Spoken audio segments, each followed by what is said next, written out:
안녕하세요. 저는 서울대학교 의과대학의 명예교수로 있는 정현채입니다. 오늘은 좋은 죽음과 아름다운 마무리라는 제목으로 같이 내용들을 살펴보도록 하겠습니다. 영화의 그 슬라이드는 이건 영화 축제 몇 장면들을 잘 보여주고 있습니다. 자, 이거는 제가 근무하던 병원의 한 간호사 한 분이 저에게 해준 내용인데요. 친구 한 사람이 5년 전에 유방암으로 수술하고 방사선 치료를 받았다고 합니다. 근데 최근에 또 재발돼서 재수술 받고 항암 치료 중인 대학 동기인데, 동기한테 우리 모두는 죽음을 맞이하고 하지만 죽음은 또 하나의 새로운 삶이다, 이런 걸 이야기하고 싶은데 너무나 삶에 대한 애착을 강하게 표현하고 있어서 이런 얘기를 나누기가 너무나 힘이 들다, 이런 애로사항을 얘기해 주기도 한 바가 있습니다. 제가 경험한 사례입니다. 이 42살 남자분인데 지방에서 장시간 앰뷸런스를 타고 서울로 왔습니다. 이 숨이 차서 숨을 헐떡이면서 앰뷸런스를 타고 5시간 동안 타고 왔는데, 갖고 온 서류 봤더니 3개월 전에 12장 암으로 수술 받았는데 얼마 지나서 폐로 암이 전이가 되는 이런 게 발견되니까 말기암으로 지내오다가 이 환자분이 생각해 보니까 서울에 가면 혹시 획기적인 치료법이 있을지 모른다. 그래서 의학으로 여기까지 온 것이죠. 그 사진의 왼쪽이 정상으로 가운데 심장, 또 오른쪽 왼쪽 폐가 있는데 그 옆이 환자분의 겁니다. 이 허연 덩어리들이 다 암 덩어리가 폐로 옮겨간 것들인데, 그러니까 숨을 쉴 수 있는 폐 조직이 별로 없으니까 몹시 숨이 찼던 것이죠. 그래서 이분한테 지금 이런 상황에서 그 새로운 치료법을 찾아 나설 때가 아니라 삶을 마무리하고 좀 잘 정리할 때다, 이런 얘기를 했지. 환자분은 좀 실망하는 눈치였지만 그래도 수긍을 하고 다시 돌아가기로 했습니다. 근데 같이 온 여자분, 부인인 줄 알았더니 이 환자분은 비혼이었고 누나였었는데, 그 누나분에게 엘리자베스 큐블러-로스의 사후생 이전 강의 때도 말씀드린 바가 있는 이 책을 제가 선물했습니다. 그리고 떠난 뒤에 저도 되게 마음이 걸려서 사흘 뒤에 소통을 해봤더니 내려가다가 너무 숨이 차서 가까운 종합병원에 입원하고 있다, 이런 얘기를 보내왔는데, 이런 소통하고 나서 6시간 뒤에 문자가 왔습니다. 사망했다는 문자 주셔서 감사하다, 그런 내용이었습니다. 그리고 사흘 뒤에 다시 문자가 왔는데 고맙습니다 해서 어제 동생을 보냈습니다.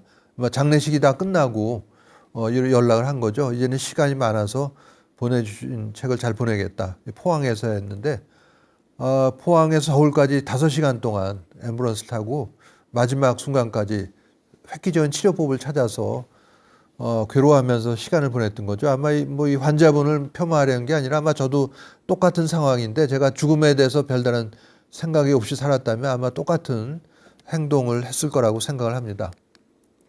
자, 그래서 급한 거는 죽으면 모든 게 끝나는 게 아니라는 걸 알리는 게 무엇보다 시급하고도 절실하구나 하는 거를 이 사례를 통해서 제가 느낄 수가 있었습니다. 이거는 어느 분이 몇 년 전에 이런 죽음에 대한 강의를 듣고 나서 소감을 보내줬습니다. 왜 강의를 들어왔는가? 아무래도 가야 할 길인데 가는 과정의 의미를 좀 더 새기고 종착역조 어렴풋이나마 짐작을 하고 들어갔으면 싶었다, 이렇게 얘기를 하면서 단순히 종교적인 접근 외에 무언가 실체에 대해 가까이 가보고 이성으로 이해하고 싶었다, 그런 의도로 강의를 들어왔다고 강의의 후기를 보내왔습니다. 이분은 건강할 때부터 자신의 죽음에 대해서 생각해보고 이런 입장이기 때문에 맞이하는 죽음에 가는 모습이라고 볼 수가 있겠습니다. 죽음은 다른 것처럼 이게 언제 올지 알 수가 없습니다. 내일 닥쳐올지 10년 지나 6개월 뒤에 올지 알 수가 없는 게 죽음의 예측 불허성이라고 할 수가 있죠. 가장 큰 특질 중에 하나입니다. 독자가 올린 내용입니다.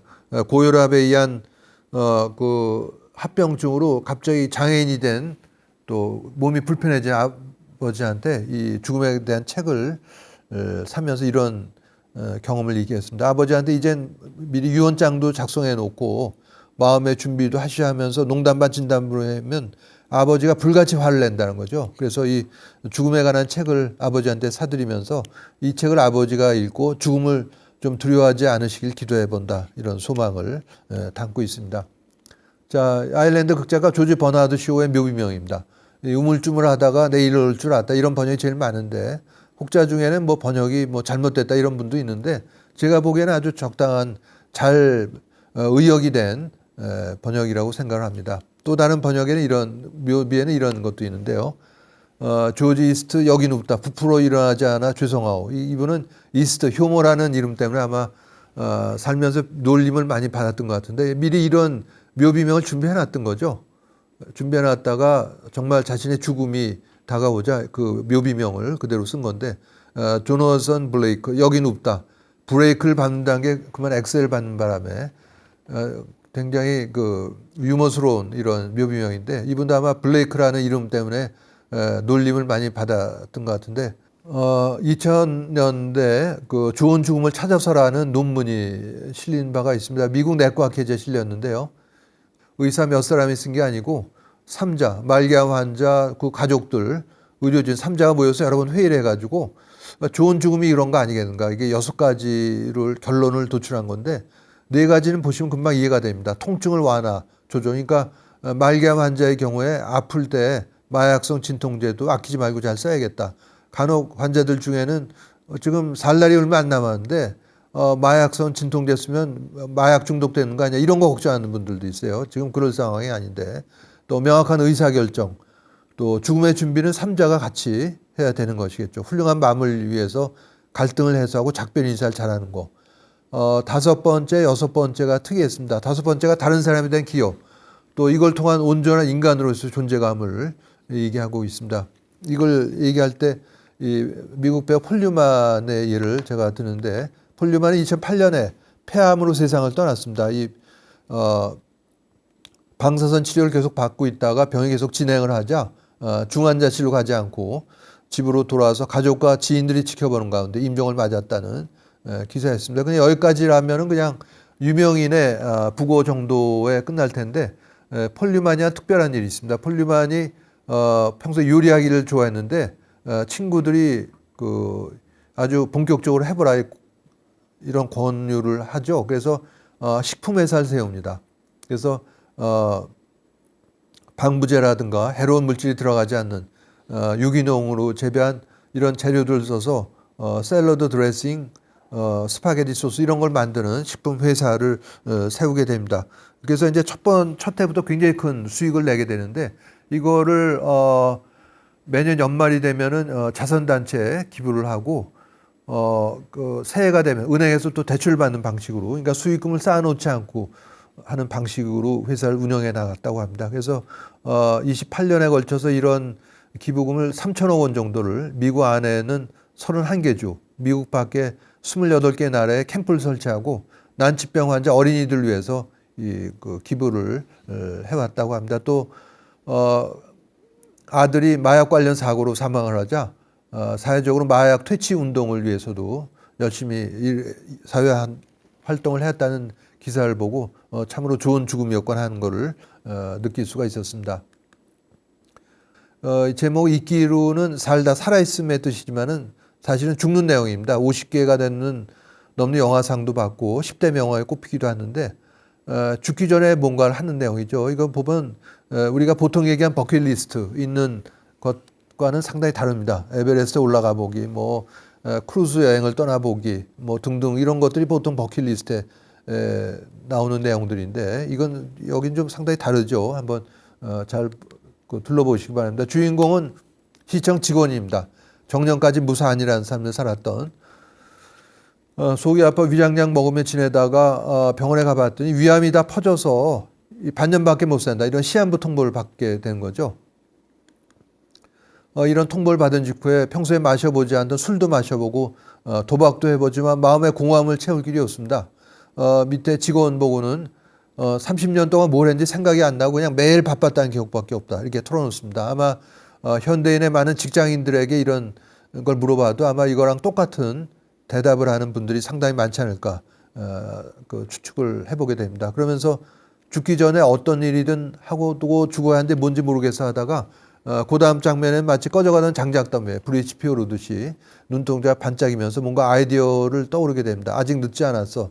할 수 있을지도 몰라 하면서 다음 장면 넘어가는데 이 장면에서는 계단을 내려가는 주인공을 향해서 해피 버스데이 투 유 생일 축하가 흘러나오게 됩니다. 사실은 이 영화에서 주인공에게 이 노래를 불러주는 게 아니라 영화 속에서는 다른 인물이 등장을 하면서 그 인물을 통해서 다른 영화 속에 등장한 여러 엑스트라들이 그 인물을 통해서 이 생일 축가를 불러주는 그런 장면이지만은 영화의 장면은 마치 이 주인공이 이 생일 축가를 듣는 그런 장면으로 묘사가 되고 있습니다. 이건 마치 새로운 주인공의 탄생을 알리는 거 이렇게 얘기할 수가 있습니다. 이 그 100년 전 스코틀랜드 에딘버러 대학에 초청을 받고 했던 강연집을 모은 종교적 경험의 다양성에서 이런 얘기를 하고 있습니다. 인간이 내적 공허함을 넘어서기 위해서는 생물학적으로만 태어나서는 안 되고 반드시 정신적 또는 영적으로 두 번 태어나야 된다. 이런 말을 하고 있습니다. 자, 이게 아마 그 두 번 태어나야 된 게 바로 이 주인공의 모습과 같기 때문에 제가 언급을 했습니다. 이 돌아와서 방치해놨던 주민 민원 서류를 재검토하죠. 그러면서 하나를 찾아낸 게 바로 자기 담당 구역 내에 버려진 공터가 있고 웅덩이가 깊게 패여 있어서 비가 많이 오면 물웅덩이가 깊게 생기고 파리목이 들끓으니까 이걸 공원으로 만들어 달라는 게 주민들의 소원 사업인데 진행이 되질 않습니다. 왜냐하면 7개가 되는 과가 관여를 하기 때문에 그 뺑뺑이를 돌리는 거죠. 이쪽 가면 저쪽 가라 그러고 또 소방서까지 연결돼 있어서 몇 년째 아무런 진척이 없었습니다. 이걸 주인공이 직접 나서서 담당 과장이 결제 도장을 찍어주기 전까지는 자리에서 일어나지 않는 방법을 써서 하나씩 승인을 받아내게 됩니다. 그러다 조직 폭력배 협박도 받는데요. 왜냐하면 마을의 사업가가 여기다가 식당 관련 계획을 세우게 되고 정면 충돌하니까 조폭을 시켜서 협박을 하는 거죠. 뭐 대사에는 안 나옵니다만 주인공은 난 내일 모레 죽을 사람인데 날 죽이겠다는 게 협박이 되나 이렇게 생각하지 않았을까 제가 추측을 해보기도 했습니다. 그래서 하도 푸대접 받고 나니까 밑에 있는 직원이 한마디 하는 내용입니다. 그랬더니 주인공은 나는 누구를 미워할 시간이 없다. 이렇게 얘기하면서 발걸음을 옮기는데 그러다가 퇴근길에 저녁 노을을 보게 되죠. 물끄러미 서서 저녁 노을이 이렇게 아름다운 걸 모르고 30년을 살아왔네 하면서 그러나 이제는 시간이 없구나 하면서 힘없이 발걸음을 옮기게 됩니다. 이 많은 시련 끝에 마을 주민의 수원인 어린이 공원이 마침내 완성이 되고 개장 전날이죠. 눈 내린 밤 공원에서 그네를 타면서 숨을 거둔다는 게 영화의 짧은 줄거리가 되겠습니다. 이 영화에 대해서는 알퐁스 땡의 신부는 아마 그 전에도 말씀드린 바가 있는데 못 들으신 분을 위해서 간단히 소개하면은 독일인 신부입니다. 2차 대전 끝나고 미국으로 건너가서 철학으로 박사학위를 받고 일본으로 건너와서 대학 교수를 하면서 1970년대부터 바람직한 주거 문화 정착을 위해 노력했던 분인데 이분은 미국 유학 시절 이 영화가 너무나 좋아서 상영관을 수십 번에 가서 봤다고 합니다. 그러면서 이 주인공에 대해서 죽을 날이 다가와서의 사랑을 베풀다 이런 제목을 해서 주인공이 죽음에 임박해서 타인에 대한 사랑을 통해서 기쁨과 만족감을 느낄 수가 있었고 죽음에 직면함으로써 비로소 보다 바르게 살 수 있었다 이렇게 얘기를 하고 있습니다.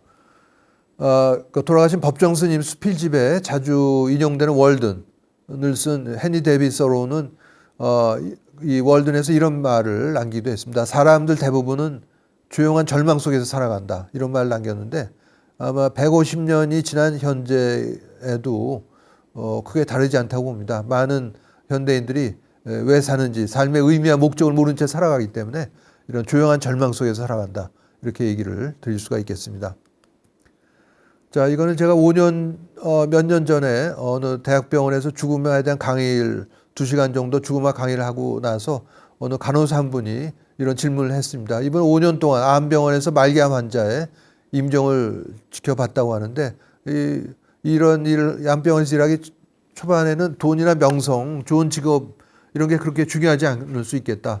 더 많이 사랑하고 더 즐겁게 하고 싶은 일하면서 살아야겠다. 이런 심정으로 일을 했다고 하는데 세월이 점점 지나면서 작년부터는 죽음과 인생의 유한함에 압도당하면서 인생이 허무하다는 생각이 든다. 얘기를 했습니다. 어차피 삶이 유한하다면 무로 돌아갈 텐데 뭘 이렇게 하루를 아둥바둥 살고 뭘 또 갈망하고 애써야 되는가 이런 회의가 든다 이렇게 얘기를 했습니다. 그래서 이분에게 지금부터 들려드린 이 다음번에 에머슨의 얘기부터 여러 얘기를 드렸는데 미국의 사상가 에머슨은 진정한 성공에 대해서 이렇게 얘기했습니다. 뭐 돼지를 키우든 밭을 가꾸든 뭘 하든 간에 자기가 태어나기 전보다 세상을 조금이라도 살기 좋은 곳으로 만들어 놓고 떠나는 게 진정한 성공이다 이렇게 얘기를 한 바가 있습니다. 주인공의 적용해 보면은 말기암 진단 받기 전까지는 주인공의 입으로도 얘기를 하죠. 미이라 같은 무의미한 삶을 살았다 얘기할 수가 있겠습니다. 그러나 시한부 선고 받고 나서 얼마 안 되는 짧은 기간이었지만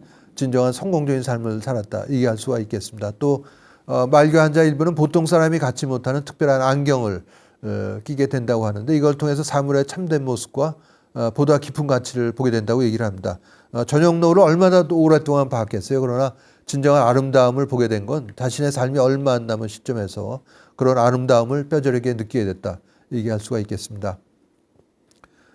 종교가 제시하는 행복 획득법을 알아보면 기독교의 사랑이나 또 불교의 자비나 유교인 다 마찬가지로 진정한 행복이라고 하는 것은 자기를 위해서가 아니라 남을 위해서만 살 때만 얻을 수가 있다.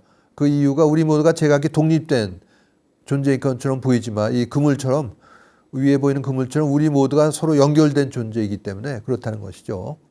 이 앙리 마티스의 춤이라는 그림은 서로가 손을 잡고 둥글게 모여서 이런 춤을 추는 장면인데 우리 모두가 서로 연결되어 있다는 걸 보여주는 하나의 그림이라고 할 수가 있겠습니다. 연세대 철학가의 김영석 명예교수는 이제 100살이 넘었는데 이분은 나이가 드니까 나 자신과 내 소유를 위해서 살았던 건 다 없어지고 남을 위해 살았던 것만이 보람을 남는다. 이런 말을 남겨주기도 했습니다. 우리 사회가 갓난아이가 태어나면 축복하고 관심과 사랑을 갖고 돼야지만 죽어가는 사람에 대해서 무관심하고 또 죽음 자체를 금기시하고 터부시한다. 그렇기 때문에 학교에서 죽음을 가르쳐야지만이 죽어가는 사람에 대한 관심과 이해가 개선될 수 있다. 이런 내용을 한 의과대학 교수 한 분하고 서로 이야기를 나눈 적이 있습니다.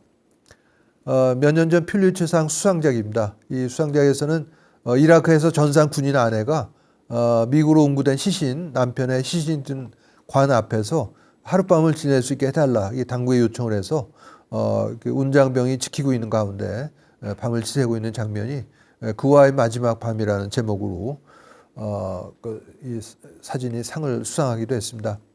헨리 나우에는 예수의 사제이면서 심리학자였습니다. 예일대학과 하버드 대학에서 강의하다가 대학을 그만두고 장애자 공동체에서 생활하다가 1996년 9월에 심근경색으로 사망을 합니다.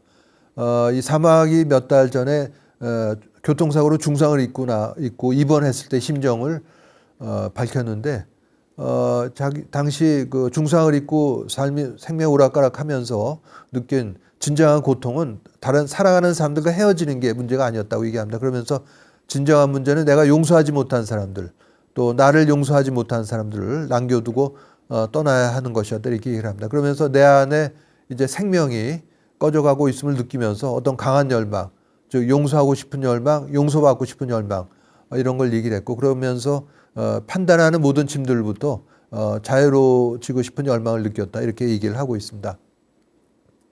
그러면서 친구를 통해서 주위 사람들에게 전해달라고 이런 얘기를 하죠. 자기에게 상처를 준 모든 사람들에게 전해주세요 하면서 제가 마음 중심으로부터 그분들을 용서한다고 말해요.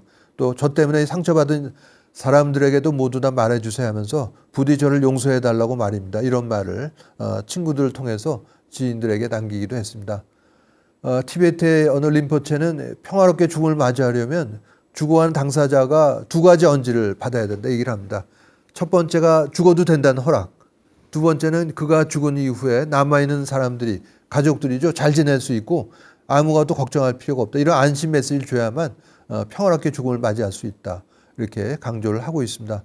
그렇게 얘기해서 뭐 감추고 숨기고 해서는 이런 게 이루어질 수가 없겠습니다. 당사자에게 죽어간다고 일찍 말하고 또 손실의 고통에 정면으로 대응하는 게 무엇보다 중요하다. 강조를 하고 있습니다. 한편 이 죽음 직전에 이런 그 위험과 유머를 보인 사례가 있습니다. 토마스 모어는 유토피아를 쓰기도 했던 영국의 법률가 잉글랜드의 저술가이기도 했는데 헨리 8세에 의해서 국가 반역죄로 도끼로 참수형을 받게 됩니다. 그래서 이제 그 목이 잘릴 바로 직전에 단두대 그 목을 대고 그때 한 얘기가 내 수염은 국왕폐하께 아무런 잘못한 게 없으니까 내 수염이 도끼를 받을 이유가 없다 하면서 수염을 도끼가 닿지 않게 옆으로 치웠다고 합니다. 이런 말을 죽음 직전에 한다는 게 보통 사람이 할 수 있는 일은 아니라고 생각이 됩니다. 자, 저도 공조자로 참여했던 한국인의 웰다잉 가이드라인은 2010년에 한국 죽음학회에서 펴낸 바가 있는데 당시에 그 죽음을 준비하는 일에 대해서 펴낸 바가 있습니다. 첫 번째가 자신의 삶을 돌아보고 진정한 삶이 무엇인지 떠올려 본다. 또 자신의 사후 가족에게 누가 안 되게 주변을 정리한다.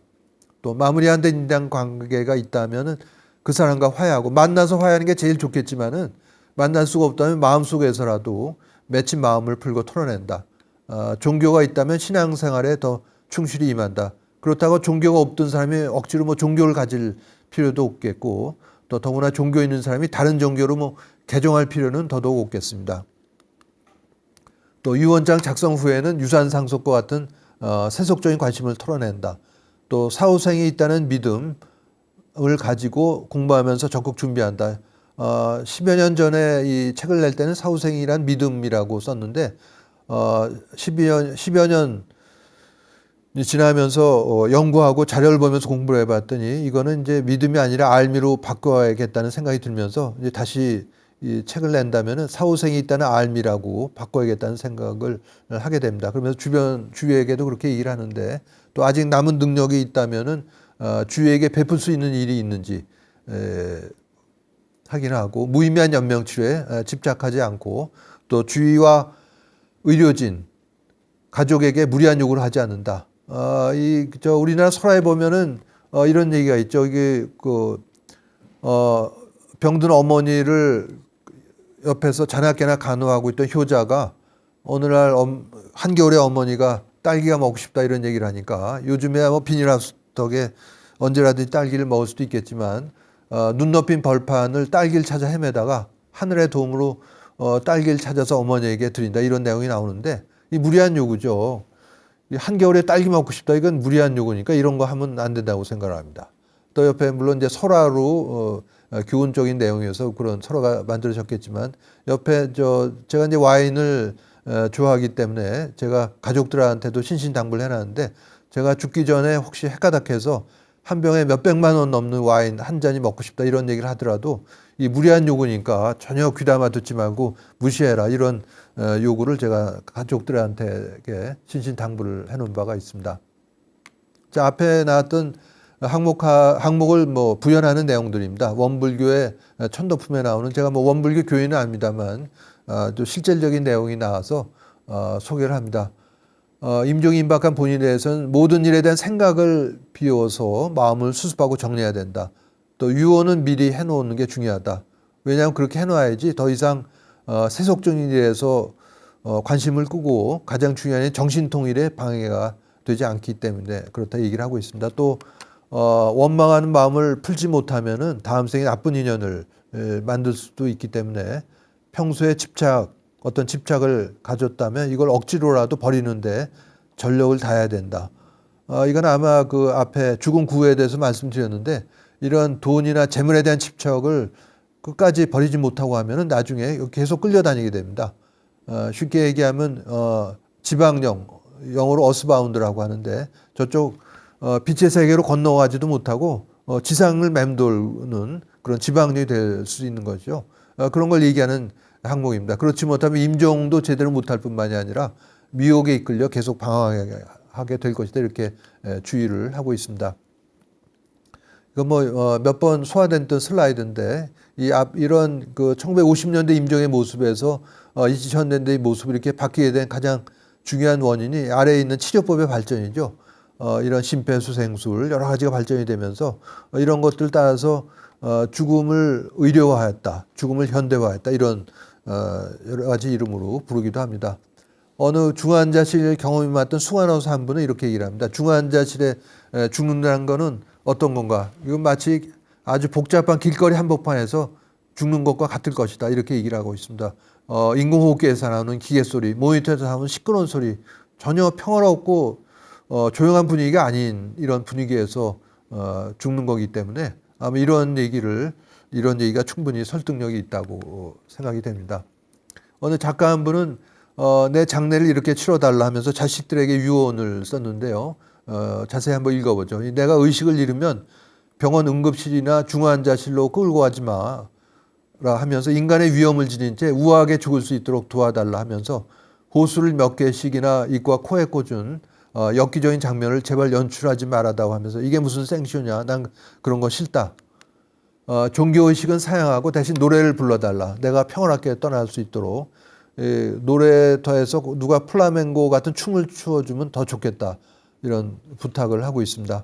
시신기증서를 첨부해 놨으니까 병원에 보내주기 바라고 사용되니 해박 실습에 사용이 되죠.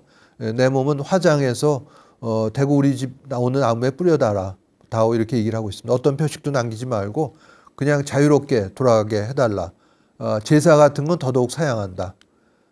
다만 즐겁게 이 지구별 행성에 머물다 간 사람으로 날 기억해 주길 바랄 뿐이야 하면서 다시 한번 말하는데 보찜은 가볍게 해서 여행을 해라. 이 지구별 행성의 손과 여객으로서 재미나게 살아라. 자식들한테 이렇게 얘기를 해주고 있습니다. 또 고마웠다는 인사를 자식들에 해주고 있는데 나이 먹는 즐거움이라는 책에서 이 박어진 작가는 이렇게 자신의 장례식을 치러달라고 자식들에게 당부를 하고 있습니다. 한편 장자가 어느 날 먼 곳에 여행을 가다가 해골을 만납니다. 해골에게 물어보죠. 그대는 삶을 지나치게 탐하다 죽었는가? 아니면 나라가 망해 형벌을 받아 죽었는가? 큰 죄를 짓고 자살했는가? 주위와 쿰주님 때문에 죽었는가? 아니면 천수를 다 누리고 자연사했는가? 이렇게 물어보게 됩니다.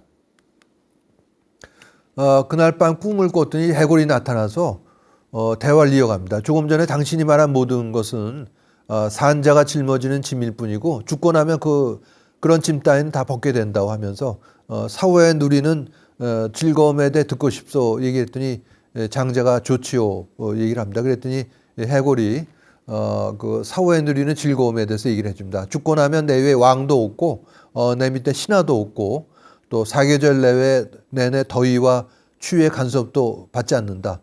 또 나 하고 싶은 대로 논일면서 하늘과 땅을 봄과 가을로 삼아 지낸다. 이렇게 얘기하면서 왕이 누리는 기쁨과는 비교할 수 없다. 이렇게 얘기를 하죠. 그랬더니 장자가 해골에게 이렇게 얘기합니다. 생명의 신에게 부탁해서 당신의 형체를 회복시켜 살과 근육이 다시 자라나게 하고 부모와 아내 또 친구들의 곁으로 돌아갈 수 있게 해준다면 어떻게 하겠소이까? 그랬더니 해골은 정색을 하면서 펄펄 뛰죠. 실소이다. 내가 왜 임금보다 더한 즐거움을 포기하고 다시 인간 세상의 고통 속으로 다시 기어 들어가겠소. 이런 대화가 오갑니다. 이거는 몇 년 전에 미국 뉴욕에 사는 한 흑인 여성이 흑인 목숨도 중요하다는 시위에 참가했을 때 체포하려는 경찰에 맞선 모습이 그 외신을 통해서 보도된 적이 있는데 마치 어떤 압박 아래에서의 우아함을 보여주는 것 같아서 오늘 죽음의 비유를 해봤습니다. 체포하려고 달려드는 경찰을 죽음이라고 본다면은 그런 죽음 앞에서 이런 위험을 갖고 우아함을 보이는 수명을 다한 지구별 여행자의 모습 이렇게 비유를 해봤습니다. 마지막 사진 한 장이라는 이 책은 작가와 사진 작가가 하스피스에서 몇 년간 작업을 하면서 그 죽음이 임박한 환자의 얼굴과 그 사망한 직후의 얼굴을 촬영을 해서 비교를 했습니다. 자 보시게 되면은 그 왼쪽 가장 위쪽에 갓난아이 어린 아이뿐만이 아니라 오른쪽에 나이 든 분 다 성별 나이에 무관하게 죽음 후에는 다 이렇게 평화로운 표정이 곁드는 것을 볼 수가 있겠습니다. 자 이건 12년 전에 제 고등학교 동창이 사망했을 때의 일화입니다.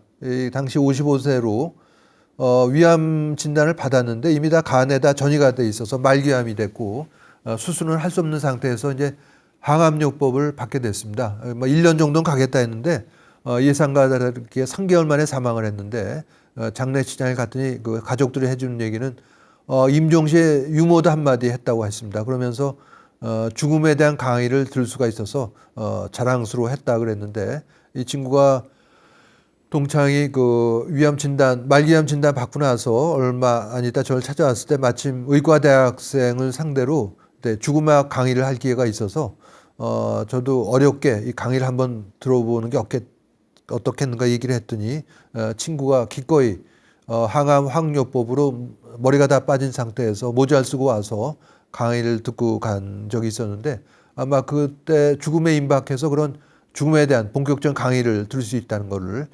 자랑스러워했다고 저에게 전해줬습니다. 물론 나는 삶과 죽음의 진행과 그 과정에서의 자세에 대해서 100번 공감한다 얘기하면서 불청객이 갑자기 찾아올 때 그걸 죽음인 걸 알 순간 난 이미 많은 걸 깨닫게 됐고 기꺼이 그 손님을 맞아드릴 준비도 갖추게 됐다 이런 얘기를 해줬습니다. 오른쪽은 그 장례 끝나고 수목장을 한 그런 모습이 되겠습니다. 벌써 12년이란 세월이 흘렀네요. 이 사진은 파리 몽파르나스의 묘지 행렬입니다. 유명인들이 많이 그 안장이 돼 있고 이 오른쪽은 유명한 프랑스 향송 가수 달리다의 묘라고 하는데 이러한 그 공동 묘지가 우리처럼 혐오하고 배척해야 될 장소가 아니라 그 사람의 만남이 이루어지기도 하고 또 산책하고 사색의 장소가 되기도 합니다. 프랑스에서 오래 머물렀던 사람에 의하면 파리의 그 묘지 근처가 오히려 집값이 더 비싸다는 얘기를 했습니다. 교통 소음으로부터도 떨어져 있고 조용하기 때문에 아마 그런 게 아닌가 생각을 하게 됩니다. 자, 몇 년 전, 30년 전에 우리나라 노인들 대상으로 정신과학회에서 이런 설문조사입니다. 죽을 때 어떻게 죽길 바란가 했더니 많은 노인들이 7, 80살까지 큰 병 없이 살다가 안방에서 자다가 갑자기 죽어버렸으면 좋겠다. 이런 대답을 많이 했다고 하는데 또 최근에 나온 걸로는 9988-234도 있죠. 99세까지 팔팔하게 살다가 2, 3일 앓고 죽겠다. 이게 9988-234인데 그러나 사실 99세까지 팔팔하게 산다는 건 거의 불가능한 일이죠. 이게 과연 좋은 죽음인지 한번 생각해 볼 필요가 있겠습니다. 이 죽음에 이르는 과정이 너무 아프고 힘들 거기 때문에 이런 걸 바라는 거는 심정은 이해가 가지만 이게 과연 좋은 죽음일까를 생각해 볼 필요가 있습니다. 골프 인구가 많은 서양에서는 이런 얘기하는 사람들도 있습니다. 골프장 마지막 18번 홀에서 버디를 기록한 뭐 홀인원 같은 거 치고 나서 뭐 좀처럼 하기 힘든 거죠. 이런 거 맞고 그 다음에 벼락에 맞아 죽고 싶다. 이렇게 죽기를 바란다고였는데 이게 과연 좋은 죽음이겠는지 이거를 회사 퇴사하는 걸로 비유를 해봤습니다. 퇴사 예정인 사람은 후임자한테 사실 이런 걸 인계를 해야 되죠. 회사 업무를 처리할 때 어떤 팁을 활용을 해야 되고 퇴임 기념 회식도 하고 뭐 감사패 주면 감사패도 받고 퇴임 인사하고 이런 걸 다 끝내고 회사를 나오는 게 아마 제대로 된 퇴사라고 할 수가 있겠습니다. 마치 죽음이 임박한 가족이 남은 가족에게 뭐런데 이런 것들 다 인계하고 그 눈을 감는 게 좋은 죽음이라고 할 수가 있을 텐데 이게 안방에서 자다가 갑자기 죽는 거는 이런 거 없이 그냥 갑자기 퇴사 예정인 자가 그냥 갑자기 회사를 나가버리는 것 같은 거니까 결국 좋은 죽음이라고 할 수는 없겠습니다. 또 강의로 치면은 강의를 잘 끝내려면은 예정된 시간 강의를 하고 요약과 결론을 말하고 질문 토의도 받고 향후 강의 계획 이런 거 얘기하면서 맺은 말 또 강의를 들어준 청중에 대해 감사 인사하다 하고 이런 걸 다 하고 끝내는 게 강의를 잘 마치는 게 될 텐데 이렇게 자다가 안방에서 갑자기 죽는다든가 골프에서 뭐 홀인원을 하고 벼락에 맞아 죽는다든가 이런 거는 이런 과정 전혀 없이 그냥 나가버리는 거와 똑같으니까 제대로 된 그 마무리라고 도저히 할 수가 없는 것이죠. 자, 미국의 완화의료 전문이죠. 아이라 바이옥은 암을 비롯한 많은 환자들의 임종을 지켜보면서 이런 말을 남겼습니다. 아름다운 조건의 조건을 우리에게 4가지를 제시하고 있는데 사랑한다는 말과 고맙다는 말, 용서를 하고 용서를 구하고 작별 인사를 잘하는 게 아름다운 죽음의 조건이다. 이렇게 말을 남긴 바가 있습니다. 2014년에 세월호 침몰 당시에 어린 학생들이 주고받던 카톡의 내용입니다. 이 내용의 일부를 보면은 그 죽음 임박한 어느 학생이 자기 그 친구들에게 얘들아 내가 평소에 잘못한 게 있으면은 용서해줘, 사랑한다 이런 말을 남겼던 것이죠. 이 어린 학생들이 아름다운 죽음의 조건이 뭔지 몰랐어도 죽음이 임박해서 이런 것들을 실제 행동으로 옮겼다는 사실을 알고 숙연해지는 걸 알 수가 있습니다. 원불교 천도품에서는 나이 40이 넘으면은 평소 죽어가는 보따리를 챙기기 시작해야 죽어갈 때 바쁜 걸음을 치지 아니하리라 하면서 평소에 죽음 준비를 하는 게 얼마나 중요한지를 강조를 하고 있습니다. 여기서 나이 40이라고 했지만 나이 순대로 가는 게 아니니까 나이 20, 30 젊으면 젊을수록 좋겠습니다. 저는 부모님 두 분이 다 급성 심근경색 또 대동맥 박리라는 급성 심장 질환으로 증상 나타나고 거의 사흘 만에 두 분이 24년의 간격을 두고 세상을 떠났기 때문에 정리를 하나도 못하고 돌아가셨죠. 그래서 이걸 보면서 평소에 정리를 하는 게 정말 중요하구나 하는 걸 느낄 수가 있었는데, 그래서 제 자신을 돌아봤더니 정말 저에게도 10년째 안 펴본 책도 있고 5년간 딱 2번 신은 구두도 있고 10년간 한 번 입은 양복도 많이 있는 걸 알게 됐습니다. 그래서 이런 거는 너무 오래된 건 물론 버려야겠지만 아직 새 물건, 혹시 명품이 있거나 쓸만한 거 이런 거는 누구에게 선물하거나 바자에 내놓고 하면서 정리를 해나가야 되겠죠. 죽은 다음에 이게 안 됩니다. 죽은 다음에는 죽은 사람 거니까 아무도 안 가져가니까 살아있을 때 이 정리를 하는 게 무엇보다 중요한 것이죠. 왼쪽은 제가 2008년에 폐렴을 잃고 나서의 사진입니다.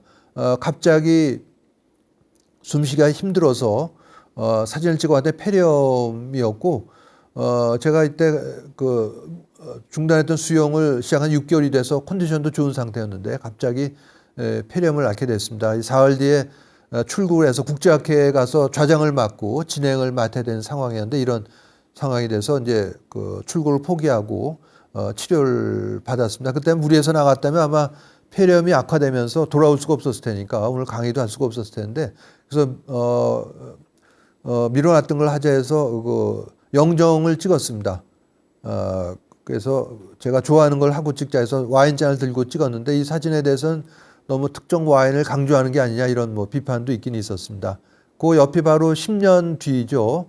제가 방광암 진단을 받고 수술 받기 전에 항암 치료를 할 때의 모습인데, 항암 치료에서 얼굴이 퉁퉁 부은 모습을 볼 수가 있습니다. 그래서 이런 죽음도 저에게는 강 건너 불 구경할 수 있는 게 아니라 발등에 불로 다가왔다 이렇게 얘기를 드릴 수가 있습니다. 죽음이라고 하는 거는 이 지구별 학교에서 배울 걸 다 배우고 하나의 졸업하는 거다 이렇게 얘기를 드릴 수가 있습니다. 강의하는 분은 어떻게 죽음 준비를 하고 있냐 이런 질문들을 가끔 받기 때문에 그 질문에 대한 대답이 하나로 2, 3년 전에 준비한 이 면으로 된 수의입니다. 평상복 입고 화장하면 되겠다 생각을 했는데 그 평상복에 있는 화학섬유 또 플라스틱 단추 이런 걸 태울 때 다이옥신 같은 공해 물질도 많이 나오기 때문에 좀 그런 게 안 나오는 면, 값싼 저렴한 목양목으로 된 수의를 저와 아내가 한 벌씩 구입해서 두고 있는데, 여러 가지 심란한 일세 이걸 수의를 들여다보면 이상하게 마음이 아주 편안해지는 것을 느낄 수가 있습니다. 하고 우리는 공수래 공수거라는 말을 많이 하는데 맞는 말이죠. 빈손으로 왔다 빈손으로 가니까. 그러나 반밖에 안 맞는 말이라는 게, 우리가 갈 때 그냥 가는 게 아니라 수십 년 살면서 쌓은 지혜, 또 노력, 타인에 대한 배려, 또 작지만 어떤 선행함 같은 거, 수양 이런 거를 눈에 보이지 않는 가방에 싸가지고 가는 거죠. 태어날 때도 마찬가지입니다. 갓난아이가 빈손으로 갔지만 이전 생에서 행했던 이런 수양, 노력 이런 걸 다 갖고 태어나는 거니까 공수래 공수고가 반밖에 맞는 말이 아니다 이렇게 얘기를 드릴 수가 있습니다. 이건 생전 장례식을 했던 우리나라의 사례인데요. 85세 전립선 암 환자입니다. 말기암이고 이분이 살아서 죽어서 하는 장례식 아무 의미가 없다면서 살아있을 때 지인들과 손을 잡고 웃으면서 장례식을 하고 싶다면서 초대를 한 거죠. 그러면서 이 사전 장례식을 통해서 감사 인사를 하고 화해와 용서의 시간을 갖고 싶다면서 실제 생전 장례식을 한 우리나라 사례가 있어서 오늘 소개를 해드렸습니다. 이건 몇 년 전에 어느 미국의 학회에 갔던 후배 한 분이 이런 사진을 찍어 보냈는데 거리에 뭔가를 적어 놓을 수 있게 된 장소가 있다는 걸 알려줬습니다. 이게 뭐냐면 죽기 전에 하고 싶은 일 하고 자기가 지나가다가 써놓은 거죠. 평소에 죽음을 떠올리면서 자기의 그 하고 싶은 일 이런 걸 죽음에 임박해서만 할 게 아니라 건강할 때 이런 걸 생각할 수 있게 이런 행사를 벌이는 걸 볼 수가 있었습니다. 데스카페를 열었던 어느 주그맣게 회원이 보낸 내용인데요. 그럼 어려운 게 없습니다. 빵집에서 빵 사다가 회사 동료 둘하고 2시간 동안 죽음에 대한 내용을 커피를 나누면서 했는데 정말 좋은 시간이었다 얘기합니다. 죽음에 대해 얘기를 하다 보니까 각자 인생에 대한 고민, 괴로움 나누면서 치유가 된 느낌 받았고 또 이 너무나도 기쁜 마음으로 좋은 시간들을 보냈다면서 이 감사, 즉 이 치유와 감사의 시간이 됐다 얘기를 하고 하면서 앞으로도 자주 열어야겠다 이런 소감을 보내주기도 했습니다. 죽음에 대해서 외면하고 이럴 때는 꼭 마치 그 커다란 공룡 한 마리가 뒤에서 입을 크게 벌리고 있는 것 같은데 그러나 어느 날 마음을 먹고 죽음을 직시해 보기라고 등을 뒤를 딱 돌아보면은 공룡은 없어지고 어느 날 어느새 조그만 강아지 한 마리가 깨갱하고 꼬리를 내리고 있는 모습으로 바뀌는 걸 볼 수가 있습니다. 그래서 이런 죽음을 이해한다는 것은 이 좋은 죽음을 성결 과제라고 할 수가 있습니다. 지난 시간 말씀드렸던 죽음과 관련해 일어난 중요한 영적 현상인 근사체험, 삶의 정말 체험, 또 죽음 그 후 사후세계에 대한 이런 내용들을 보면은 죽음이 벽이 아니라 문이다. 즉 소멸이 아니라 옮겨갑니다 하는 것을 충분히 이해하실 수가 있으리라 생각합니다. 이거는 말기암 환자가 갖는 가장 큰 공포가 죽으면 내가 소멸하고 아무도 없어진다는 건데 그게 아니란 걸 알려주기 때문에 말기암 환자가 갖는 죽음에 대한 불안과 공포를 덜어줄 수 있는 중요한 계기가 되고 이 가족과 사별을 하게 되는데 이러한 사별로 인한 슬픔에서 빠져나올 수 있는 게 중요한 계기가 됩니다. 죽음 임박한 사람에게 오늘이 마지막 날인 건 살아라. 또는 뭐 죽음은 그냥 그 네가 생각이 맞는 사냐 이런 얘기 해봐야 도움이 안 됩니다. 내 지금 당장 죽게 생겼는데 이게 도움이 되겠습니까? 이 중요한 건 이런 근사 체험이나 삶의 종말 체험 같은 죽음과 관련해서 이러한 팩트를 알려주는 게 중요한 내용이 됩니다. 그래서 이 사례에서도 미술학계 그 권예 오주석 선생이 백혈병으로 죽어갈 때 옆에서 부인이 이런 책을 통해서 이걸 읽어줬더니 마음이 많이 편해졌다. 이런 내용을 얘기를 하고 있습니다. 저랑 같은 방광암으로 투병을 하다가 2년 6개월 전에 세상을 떠난 분입니다. 이분은 더 이상 항암 치료가 싫고 음식을 끊는 방법으로 세상을 떠나겠다 이런 의사를 밝혀왔는데 그 인공 방광을 하고 있는 상태여서 물까지 끊으면은 막혀서 또 고생한다. 그래서 음식은 그때 물은 충분히 마시도록 권했고 그래서 이분이 한 얘기는 죽음에 대해 좀 알아야 될 것 같아서 가족들한테 교육을 시켰고 가족이 같은 환생 그룹이다 이런 걸 강조했다고 얘기하면서 본인이 죽음학 책을 읽고 나서 깨우쳤고 변화가 일어나면서 나름 죽음의 준비를 담담할 수 있게 됐다 얘기를 해줬습니다. 죽음이 영원한 이별이 아니다라는 점이 가장 큰 위안이 됐다 얘기를 했는데 이거는 제가 이분에게 이 니코스 카잔차키스 그리스인 조르바의 작가인 니코스 카잔차키스가 쓴 임종전 메모라는 걸 보내줬습니다. 이 임종전 메모의 내용은 나는 이제 연장을 가지고 거두고 집으로 돌아간다는 내용입니다. 그거는 두렵거나 지쳤기 때문이 아니라 단지 해가 저물었기 때문이다. 이런 임종을 메모를 보내줬는데 이분의 딸이 캘리그라피 전문가였는데 손글씨체로 바꿔서 저한테 보내줬습니다. 이 손이 삐뚤빼뚤한 느낌이 들면서 손글씨 느낌이 난다. 이런 거를 저한테 사흘 전에 보내줬던 것이죠. 제가 또 이 750곡의 음악을 제가 그 임종에 대비해서 갖고 있는데 이걸 보내줬더니 이분이 너무 좋다는 그런 후일담도 보내줬습니다. 자, 조병화 시인의 마지막 의자라는 보면은 먼 옛날 어느 분이 내게 의자를 물려주듯이 지금 저 아침을 몰고 오는 어린 분이 계시옵니다 하면서 묵은 의자를 비워드리겠습니다 얘기하고 있는데 이왕이면 묵은 의자보다는 오른쪽처럼 최신형 의자를 물려주면 더 좋겠죠. 마지막 슬라이드입니다. 이 종말 고한다는 게 얼마나 웅장한가를 보여주는 영국의 화가 윌리엄 터너가 그린 전함 테메레로인데 이거는 저녁 산책길에 오랫동안 전투에 참여했던 나무로 만든 목선이 잠시 새로 태어난 증기선에 끌려서 퇴역하는 장면을 보고 감동을 받아서 그림인데 자신의 소명을 다하고 해체 운명으로 접어드는 전함을 보면서 종말 고한다는 게 얼마나 웅장한가. 이 전함은 벌써 이 미색을 덮어쓴 채 영적인 존재로 승화하려는 모습을 보이고 있습니다. 네, 장시간 강의를 들어주시느라고 대단히 수고 많으셨습니다. 네, 감사합니다.